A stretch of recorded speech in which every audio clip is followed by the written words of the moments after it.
Closing time पर हम लोग ऐसा खा रहे हैं पूरा। क्या क्या खा रहे हैं सब?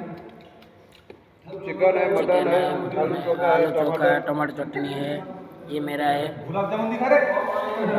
अरे हाँ, डेजर्ट ये लास्ट में खाएंगे ना। गुलाब जामुन मत दिखा। सब सिस्टम पे हम लोग राजकुमार से खा रहे हैं। तो हाय बोल दो। डिनर टाइम या क्लोजिंग टाइम किधर है? पूरा धुंधला आ रहा है, लेकिन मेरा मोबाइल से साफ आएगा।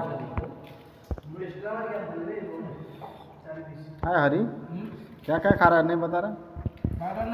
किधर है?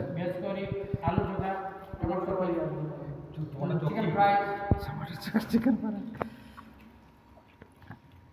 डेजर्ट के बाद में खाया। ले, हो गया।